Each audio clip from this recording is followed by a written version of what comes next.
And we are live. Um, Hello, everyone. For those of you tuning in later, this is Benny Powell and James G. Brown. I'm going to just sit here for a minute before we get too far into things, just to let people filter in a little bit. Um, uh, yeah, so this Benny Powell. I'm the head guy, I guess you'd say. Although in reality, it's more my wife is the head guy. Um, Oh, we have a similar structure at my company as well. but yeah, so and James does the coloring on and post production on a lot of our properties, primarily most known right now for White Widow. And he will be taking over I Make Boys Cry. He's working on Darkon, First Defense, right? Right. And I believe you'll be working on Amped, Katrina, well, no, not Katrina, but basically a lot of the books. Well, good. Can we do a book where Jay Brown conquers the absolute universe? Is that a good title? I mean, you've got me in on everything, so it's so much fun. Yes. You can be like, oh gosh, what was the guy?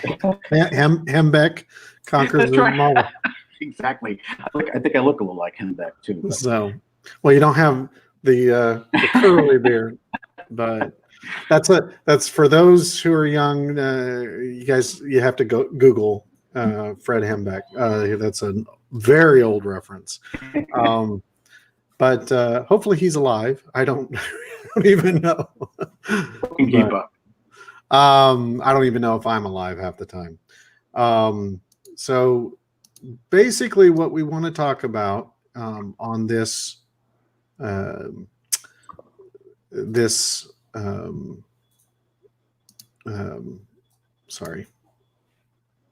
this podcast or broadcast, whatever you want to call it, is kind of what goes into the production soup to nuts for making White Widow, kind of also White Widow and all the absolute titles. We kind of want to show everyone a little bit behind the scenes so you get a better sense of the amount of work that we do. We have a very, very high end concept of what we look for in our books that and again, this isn't to bash anyone else out there, what they're doing. You know, everyone's got their own production aesthetics and things like that. We find that what we look for overall is trying to push the envelope. We're always creatively trying to do things that are new and unique. We are not trying to just ever sit on our laurels. Like I am constantly trying to say, what can we do that takes this to the next level? Can we tweak this, that, and the other? But starting at the very beginning, I'm just going to peel back the curtain a little bit and show you guys what a script might look like. So this is page 1 of White Widow from issue 5, and you can kind of see these are a couple pages. What, as I said in a previous explanation, a comic script is really just a conversation between. It's just a conversation between a artist and a writer. So, you don't have to follow any specific kind of format or formula. But what I do is kind of a hybrid between what's called the Marvel style, where it's very loose, and the full script style. I also do use, you'll see a little bit of this formatting that's kind of like movie script style, because I use a script writer as part of it, but I also work in Word but it's shorthand. So EXT stands for exterior. This says rooftop, Regina's dorm, and whether it's day, night, afternoon, dusk, dawn. This gives cues that then people like the penciler, as well as the colorist especially, takes that and knows, okay, this is where we are. Then every time we are in that same location, it continues throughout. Then whenever they go in, like here, interior, the Cisco apartment, etc. Now you also see here, these are some visuals that I pulled off of Google, using for base reference, and that's okay. As well as showing what the little spider is. And we'll next, what happens, well, let me put these down for a minute. I send that script for that page off to the penciler, who then does a sketch, a very rough sketch of what he's looking for. And I approve that, or I say no, change this, change that. In this instance, he did a good job. This here is just, he's showing where he thinks the title information would go, and that way he's showing that he's left room for that. That's why they're over on this side. You compare that then. Once he's approved, he does his pencils and his own inks. Not everyone does, but those are just a sketch. So then the next thing I see are the inks. As you can see, they're fairly fleshed out. It's much cleaner. He made minor changes. For instance, you can see here he had the eyes closed. Here he decided to make her eyes open. Also, you can see he cleaned up. The face was a little weird on her. So the sketch is literally just a sketch.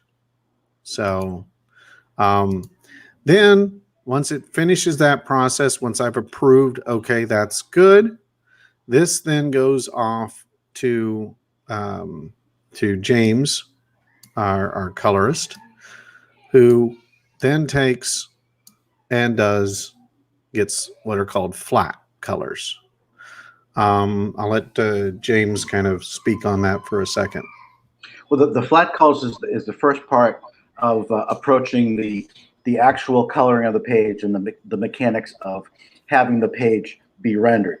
The script that you showed before, especially with the photo reference, it helps immeasurably, because it gets me jump started on exactly what things are supposed to look like, especially in the mind of the writer, the creator. So I know what type of setting that I'm going to be painting. So with the flats will allow all the different parts of the image itself, the hands, the eyes, the face, the clothes, to be separated. So when I start coloring, that way I can select various aspects of the image, like the bush there, the hedge there. I can quickly select that using a magic wand, and then start to paint that with my custom brushes, and it helps the process move along faster. Right. So like, for instance, here we're on the flats layer, and a colorist can then go in and quickly, and just to kind of show you what it lies beyond, if you remove the black lines, it's not very flattering, but that's what's that's what's there. So then, taking from this process, he then takes and does a bit more of the digital, the rendering. So I'll let you speak on that process a little bit more. Right. This is the first part of getting the page rendered. With White Widow, I mean, there's definitely a care to make sure that we do various skin tones, to get skin tones for different people looking distinct, to have the characters' costumes look distinct, and to have there be quality in things like detail on hair, on White Widow's armor, showing glints and shines, using color to really help tell the story of that page and to make, I mean, the job of any colorist is to make the hero or the heroine look awesome. And we want White Widow's, fantastic costume to look great under all conditions. So the flats help us get the rendering done. But when you've got bits like just lots of armor and different types of costume styles, it's just so much fun to go in. And sometimes I have a hard time stopping. Like you see White Widow's little red emblem there. Well, to go in and add just a little hint of shine, to really make it something visually that the reader will just, especially on a splash page like this, to look at it and say, oh, wow, that's pretty cool. Yeah, and one of the things too we are careful of is we try and make sure that, for instance, eye colors, skin tones, as he said, remain fairly consistent. White Widow, her eyes are brown. She's not your typical blue-eyed. It seems like the default for every superhero is blue-eyed characters. I don't know why that is. Maybe just because it's visually fun for the colorists in general, but it's ironic that brown is the most common color of eyes in the world, and yet in comics it's rare. Right. But you can see kind of here the depth and the shadows that he has added in the rating, and that's done using a variety of tools such as gradient tools and so forth. So that is a good example.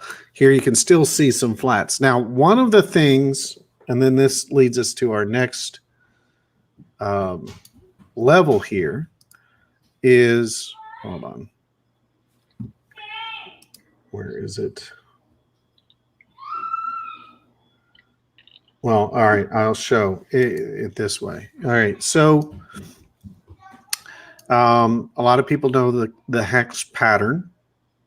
So, for instance, this pattern is usually on her sides. So we all have this hexagon pattern that is our standard pattern. So this is going to start showing a bit of the examples of the aspects that we put into this level. I'm a firm believer in, and this was kind of something that was new for James to a degree, because this right here is pretty much where most everyone ends. Most publishers, well, I think all other publishers basically end at this stage. They might do a simple clouds or something back there, but for the most part, that's it. For us, I've always liked, and I liken this to how 3D artists do their textures and the texture mapping.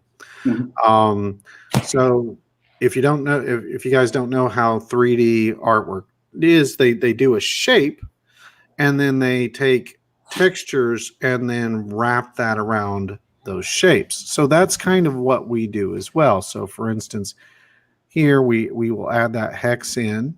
He'll add that in.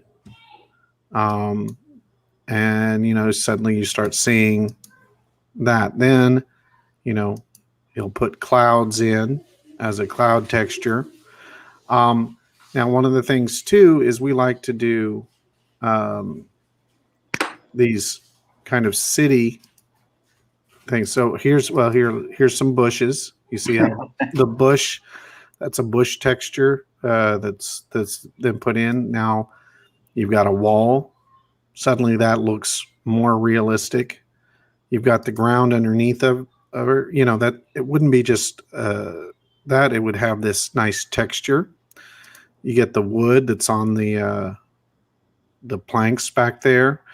And the billboard, even though it wanted drawn something, instead we use that as a cue, and there There suddenly is a billboard for that. Then you got the city. Now, instead of just leaving it as is, then you don't want it to look like a photo. You want it to look a bit more drawn. So you put in a layer above that, and then you need some light coming in. So he added some glows. So at the end of the panel, now you've got something that is a lot more textured, and feels a lot better. So again, that's coming all the way from this becomes that at the end. Then the last, is anything you want to add to this stage?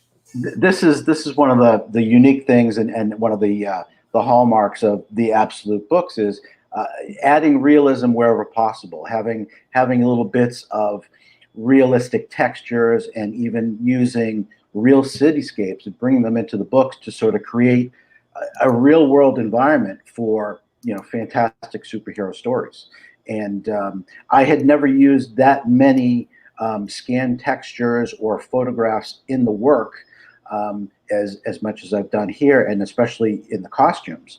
So, and it can be tricky to make sure that if you use that, to have that artwork look natural, look organic, not look pasted in, which is what sometimes happens out there. But bring in bits of, they call it local color or atmospheric color, to sort of make the cityscape fade into the background a little bit. That's one of the things that makes Absolute books stand out.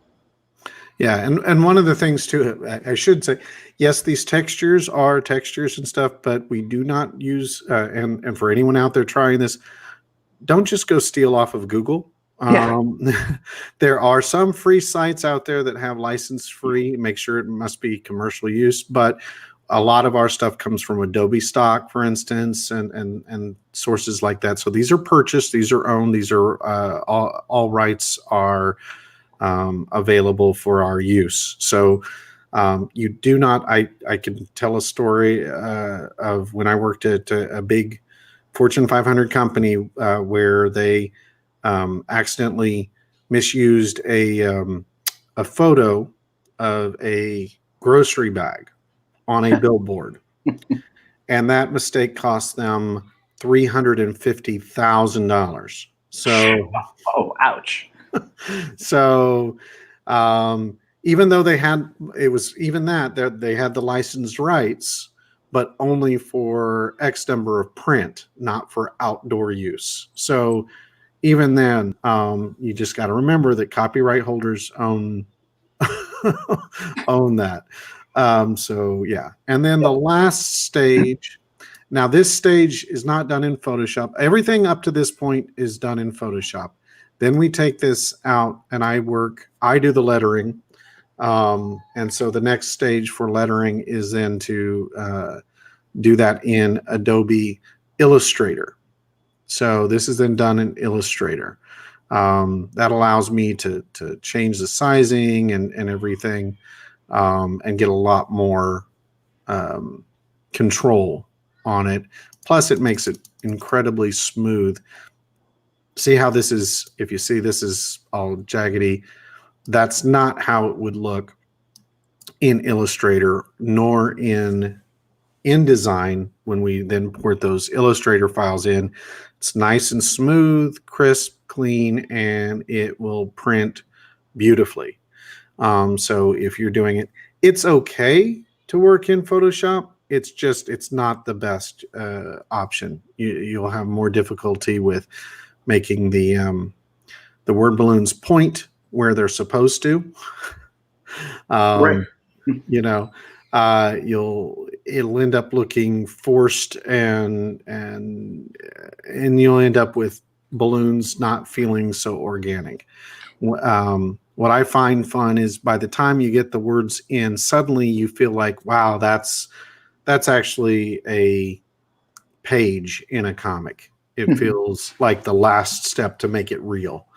Um, Nothing will make a great looking, great reading book look cheaper than a skimpy, lousy lettering job. And oh it yeah, can bring down the quality of a title. And that's another place where absolute books definitely shine. yeah. I mean, there is, not to give a tutorial, but there needs to be space around your wording. Also, don't forget to bold certain things. You got to think of them as inflection points. Sometimes using, for instance, this is italics. I'm not entirely certain. This is how it reads like this. I'm not entirely certain, but I think it's a drone of some kind. You can see that visually, just like you say, what is that thing? So, um, you know, that is what goes into the aspects of a page. Then once you finish all of your pages, you lay it out. It's one of the simplest steps, but using InDesign. So you really use 3 bits of software for most everything. One is Photoshop. The next is Illustrator for your words. And then the last is InDesign for your layout.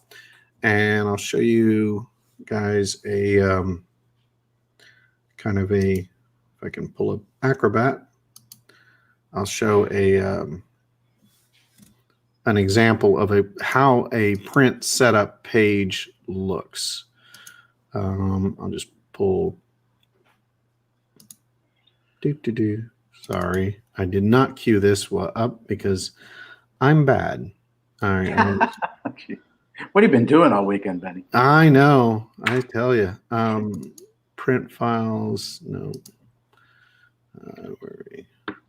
Text.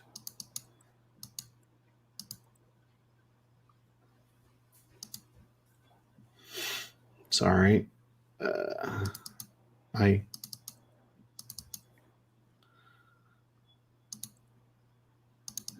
This is from page 2. So, or issue 2, sorry. So you can see here, it's got the crop marks for print all laid out. And that's done and handled right in InDesign. So this is what is necessary for the printer then to make sure that they follow those guides and everything gets trimmed appropriately. So it's kind of the last step. So that's the soup to nuts on that. And then even for our covers, I just wanted to show kind of an example of okay versus, this right here. That's an okay cover. At many publishers, that'd be fine. Yeah. That would make it as is. It's got textures. It's not flat. You got the gradients. You've got, streaks and stuff. Hair is all separated. The clothing has shadows. That would be adequate. And yet something's missing. Yeah. And yet you compare that. That's what'll go to print. So this kind of shows you where we do believe in the texture mapping. You can see the bricks. You can see how the character has the glows, and the storm is now a part of her. Her hair is more wild and stuff. She's more of a vision than literal. The storm looks more stormy. The ground has actual gravel in it. So those textures, you can see side by side, the difference between those two is night and day. So when and this takes a long time. Yeah. You have to make sure that even though these are textures, those textures don't come in those shapes or in those regions and stuff like that. You have to make sure that everything is it flows in. It shouldn't, when you're doing your job correctly on production, it shouldn't draw attention to itself. Instead, Right. your eye goes where you want it to go. You want to see them drawn up to her eyes, her glowing eyes, and the storm, and see the menace.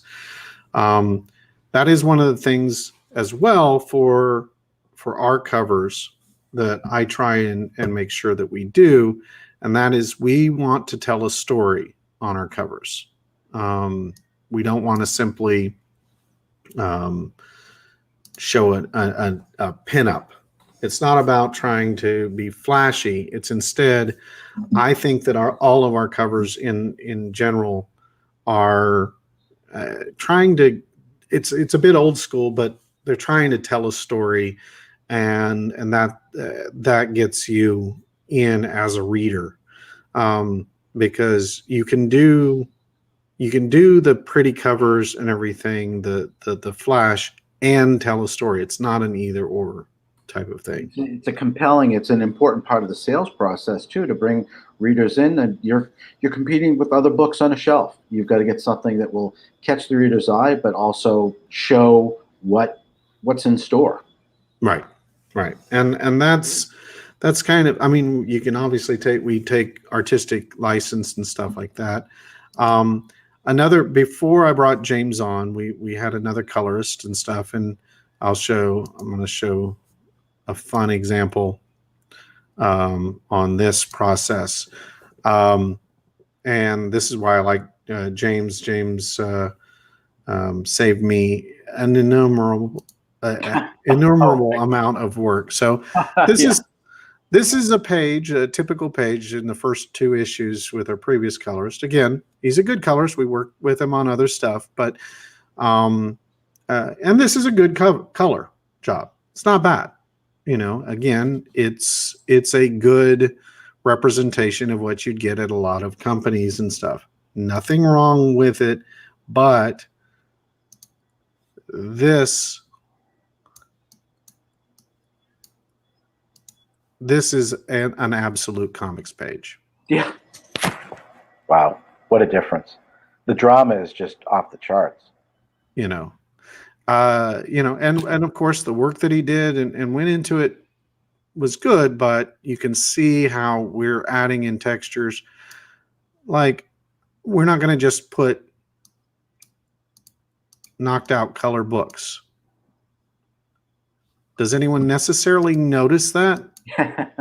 Probably not. Right.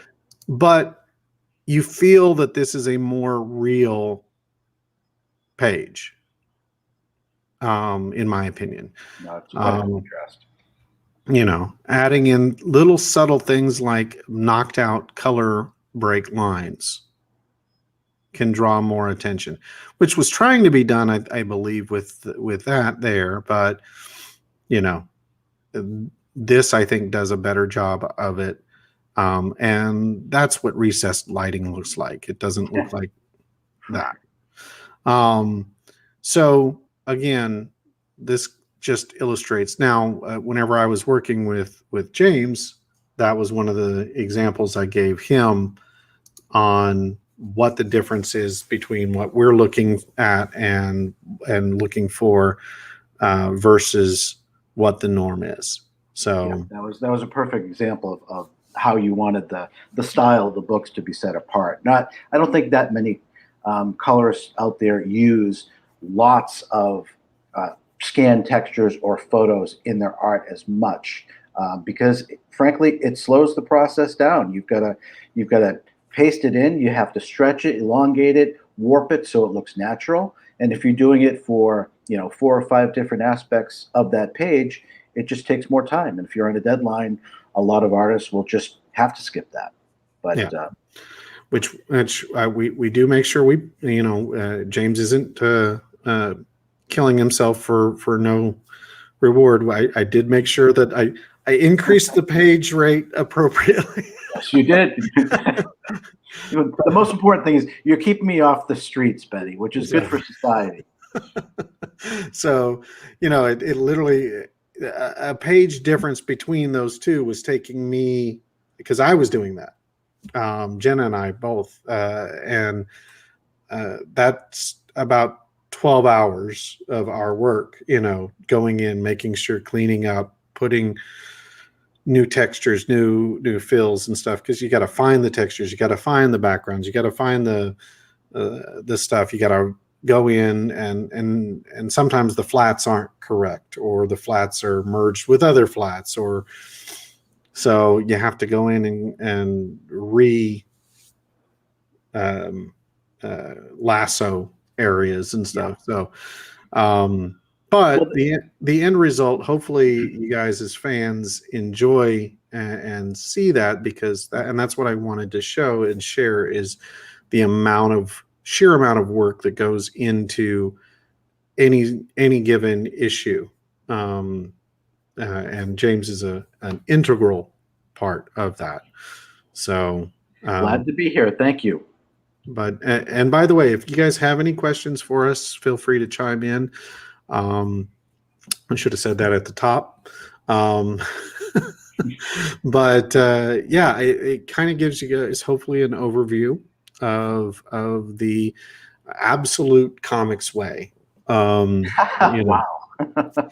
We do definitely have our house style, and White Widow really sets the bar. Between all of the aspects, I can take at random and pick a final edit page. Let me just take I'll take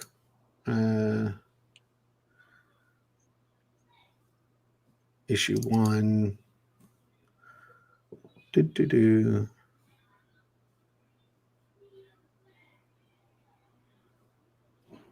Trying to find a page. Text, colors.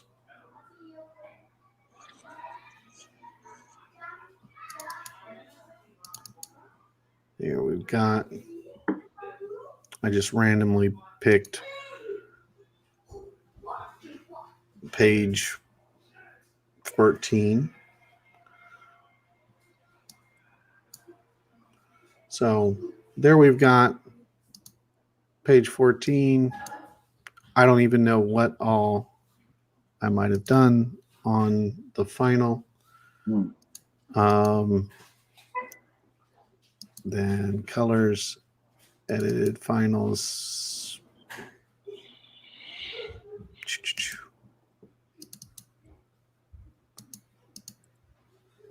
Well, I'll go to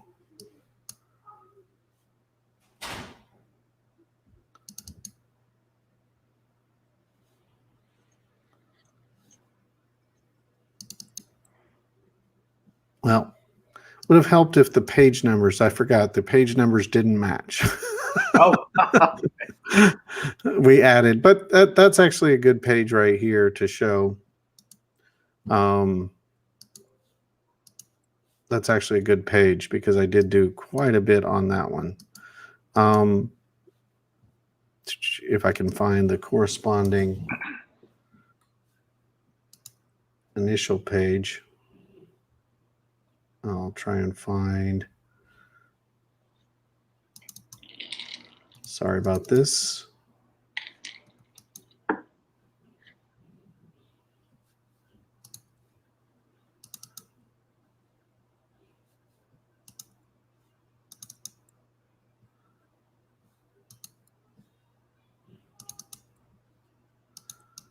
think perhaps, is this it?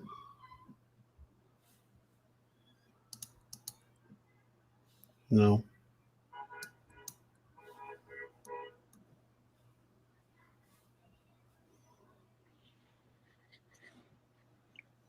Oh, I remember what page this was.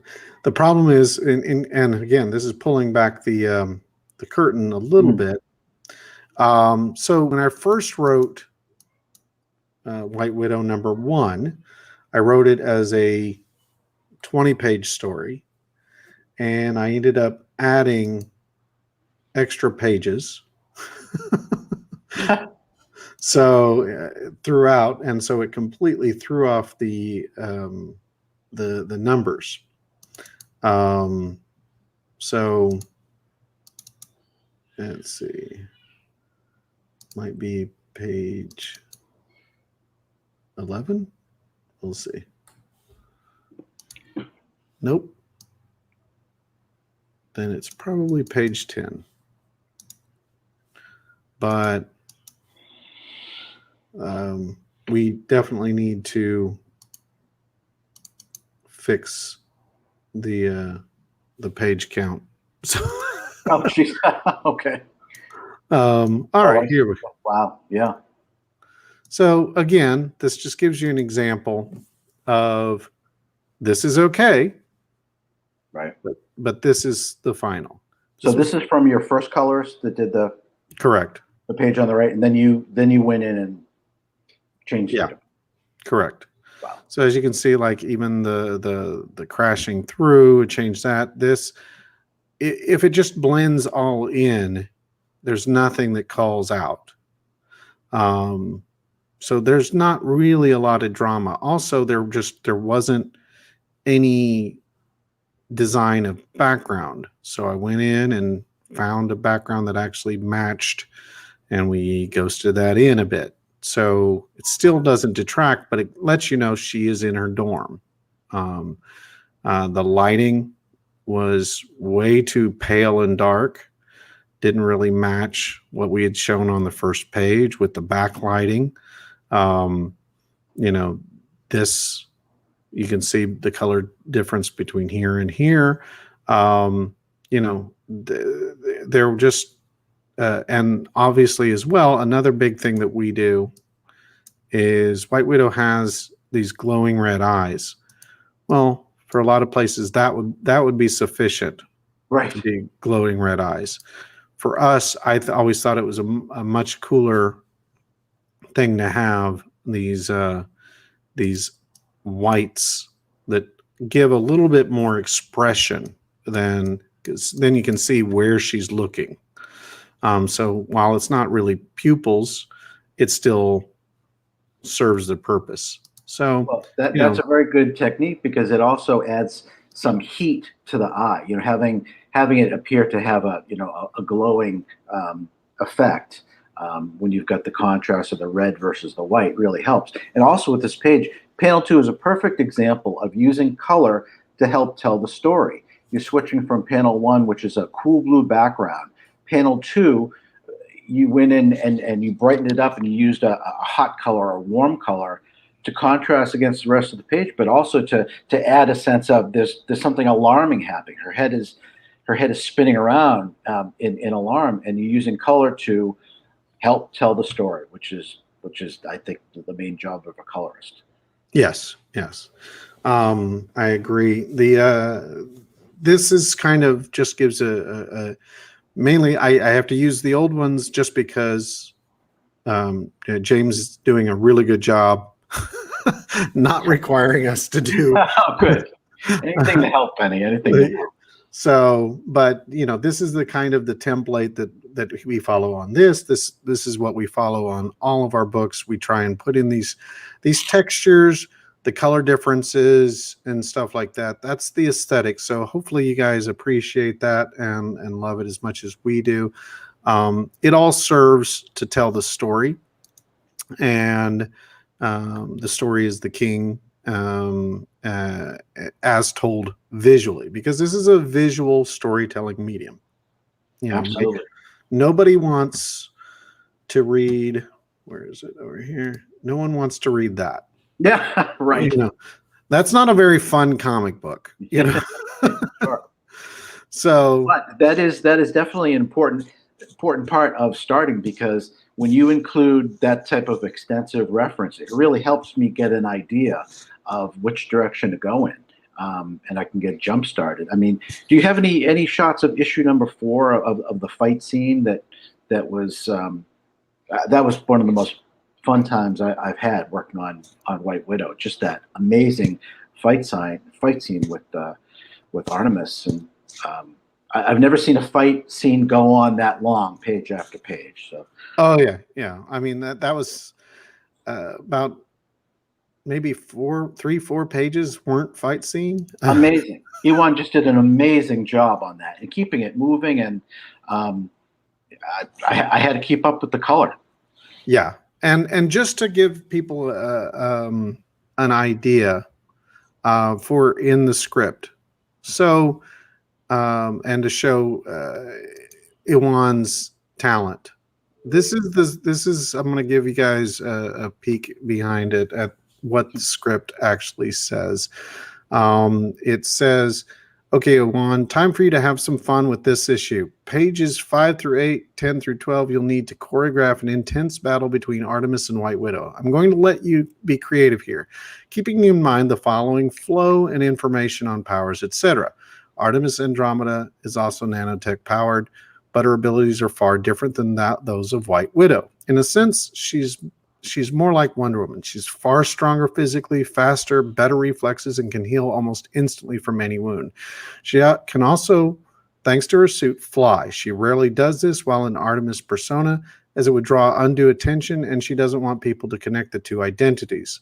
So for the purpose of this fight, she won't fly, but instead, she'll seem to jump massive distances, which she can do, but even more so with her secret flying abilities. To choreograph this battle, try to have it at least 4 to 8 panels per page. No double page spreads or single page spreads. I want this to be a lot of action, not flash. So think of Hong Kong martial arts mixed with a bit of superhero. White Widow can hold her own and she fights smart, but Artemis is better trained and physically 10 times stronger than Widow. In short, Artemis is a light Bruce Lee with is like Bruce Lee, I think I meant to say, with Wonder Woman's strength. White Widow is more like Spider-Man and a ballerina. They're battling all along the rooftops of New York City. Look up some amazing backgrounds for this battle. At some point, show some drones watching the battle. During the fight, Widow should slice Artemis with her claws, and Widow should see that the wounds close up and the suit close up as well. This will alert Widow that she's also nanotech enhanced. So that's the type of and that's very old school, by the way. That's how Stan Lee would often work with Kirby, but that's how I want. And then, by the way, he would send in some his sketches, and I would then take, based on those sketches, say, not this, yes, this. For instance, this is part of his sketches, and it illustrates where she comes at her. She takes the battle to her, and we see that she gets cut and heals, and White Widow's like, oh crap. So there's energy just in the sketches themselves. I mean, you could feel the amazing artistry just in the sketches. Yes. And so then that page then becomes in the inks. I'll separate these out.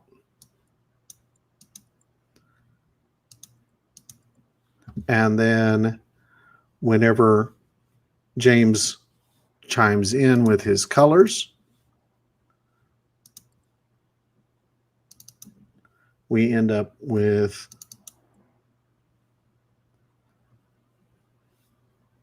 Boom.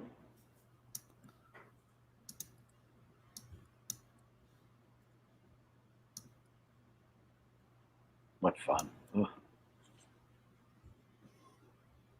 And even those often I can't help but tweak. Could have a hand in. It's your baby. Those then will get edited just slightly.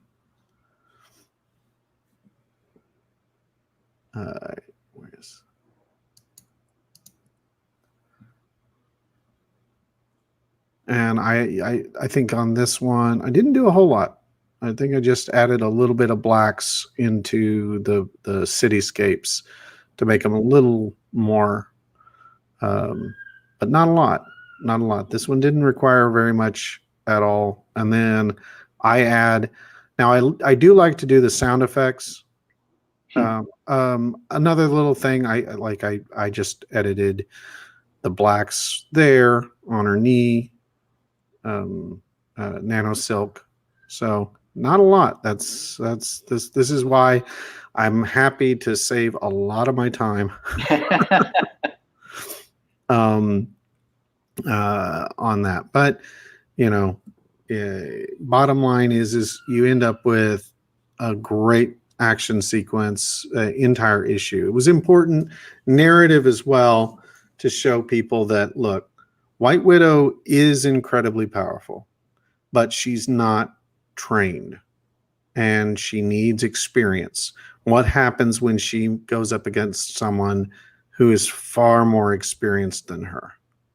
So that was literally the point behind this, as well as telling the narrative of the organization that she's facing, that they are a much bigger threat. This isn't going to be something that she can just go in and go, now I have powers, ha ha ha, you're all destroyed. There's also in issue 4 the looming threat of, now we see Blood Widow and them are trying to track her down at the end.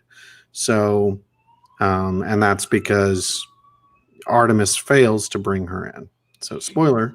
Well, this was really interesting to see because for so many superhero books, you'll see a hero versus villain battle, and it's about the hero trying to win, trying to best the villain.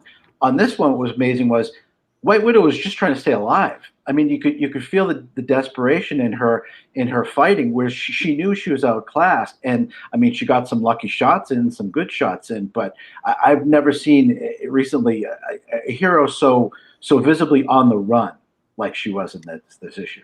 Yeah, and that's kind of the important feeling we wanted to give, is that she's smart. That I don't like having the dumb superhero. I love Superman, don't get me wrong, but it's like, okay, when he was facing off against Doomsday,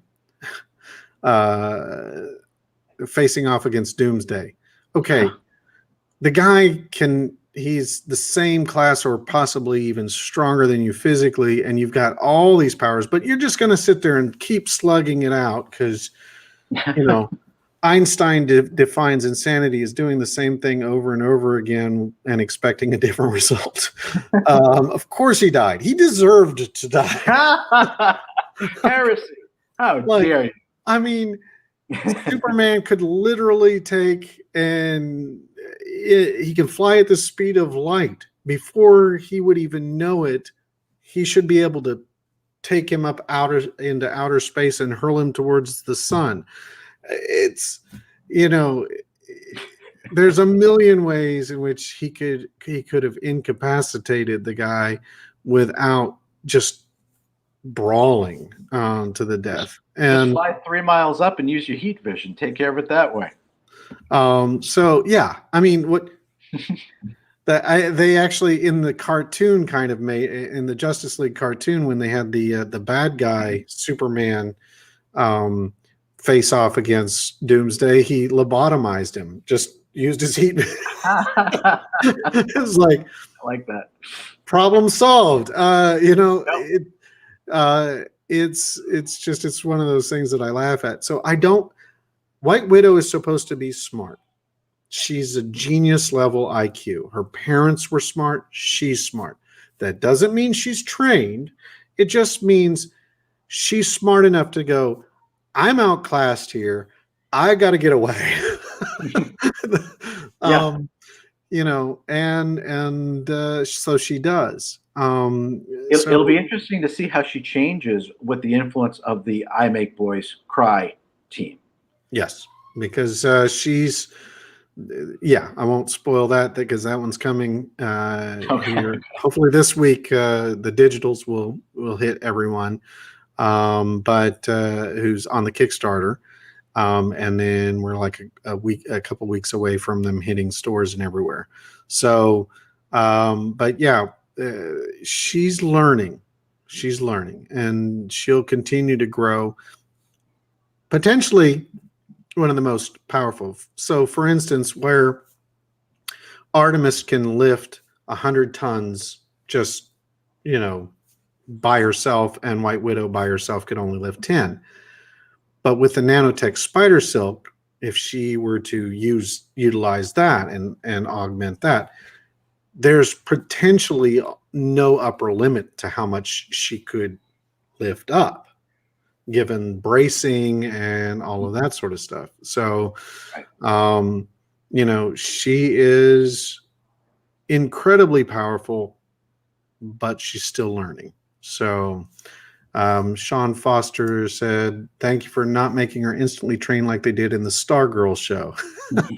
I actually haven't seen the Stargirl show. I hear good things. I just haven't had time. I'm so far behind on everything.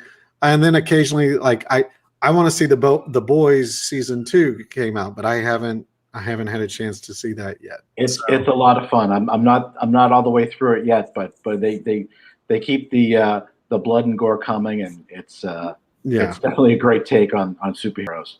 Well, it's one of those shows that literally the constant phrase you have is, "Oh, that's wrong. That's just wrong, wrong, so wrong." But those are fun, and that's what I love. And, we are, in case anyone doesn't know, we are fans ourselves of comics and heroes and all genres and horror and everything. So. We're trying to do things differently. I often think about it. It's like Jordan.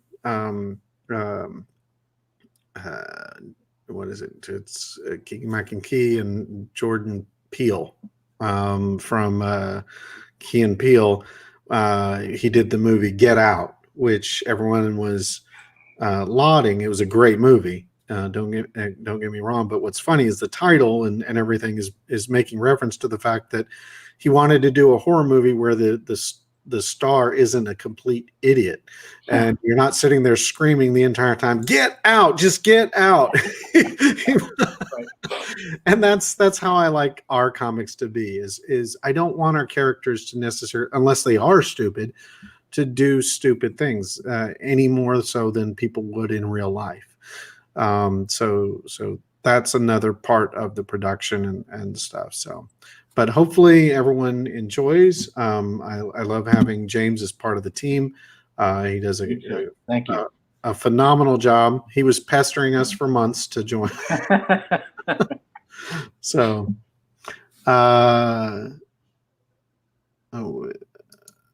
is there going to conflict with Marvel coming out with a White Widow and a real White Widow? I don't know about any White Widow. I'm assuming you're talking about maybe the Black Widow costume where she's wearing white. That's I've seen that they're not naming her the White Widow. If they do have a character coming out called the White Widow, all I'll say is we'll see. I can say that we are trademarked. We are registered trademark, so I'm not worried about them coming after us. Marvel does not own the trademark to the animal kingdom. So that is one thing. I when Jamie first came to me and asked, said he came up with, they asked, what he wanted to do a spider-based character. I'm like, I'll be honest, my initial reaction was, no, what? Marvel's kind of done it to death, haven't they? But I then took it as a challenge. I was like, you know what? Let's see what we can do. So, and I think we've accomplished that. So, But yeah, we'll take and go through all of this. Again, we are fans of Marvel and DC as well. I'm not a we're not out to take anyone down. We're simply we view ourselves as peers. So rising tides raise all ships. So um, we love this industry, and we hope that what we're doing helps bring in new people and new audiences across the board. So I want to thank James for joining me. I want to thank all of you guys for joining. We have one last um, broadcast this evening that's going to kind of wrap things up. We might have some sales and specials on that, so be sure and tune in. It'll be a wrap up to the Dragon Con, and we'll try and do more of these as we go forward to kind of keep you all informed, give you guys stuff. If you missed any of our broadcasts, we had all weekend, all Dragon Con long, starting with Thursday night, different videos. We do have a lot of big reveals. For instance, we're really going to try and overwhelm James when we go monthly on the. I'll be ready. So I have lots of experience doing monthly books, so that will help. But yeah, I mean, we want to monopolize his time, so he good. So glad to have it. But yeah, we'll look forward to that, and but be sure and check those videos out if you missed them, and like, subscribe, and we still have the Dragon Con event going. We're in basically the last days of that. So if you haven't had a chance yet, be sure to go ahead and post the link here. Be sure to click over to our web store on DragonCon, pick up stuff. I'll reveal here, we are going to do a special that we'll announce for anyone who wants, especially the folio set. If you get the folio sets, which I think we have like 5 or 6 left is all, you're going to get something special. Whether you get it now, even bigger, whether you get it now or after that. So so that's a little hint for you. So don't miss out. Someone just wrote, thank you. I enjoy the shows, and the auction was fun. Awesome. I can't wait to see what's next for you and James and the rest of the team. We've got a lot coming up, so definitely stay tuned.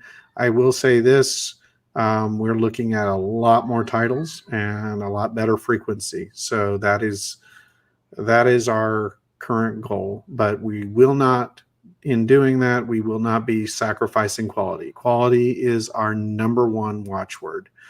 James hears it enough. That is absolutely clear. So, all right. Thanks, guys. We love you. Thank you, Benny.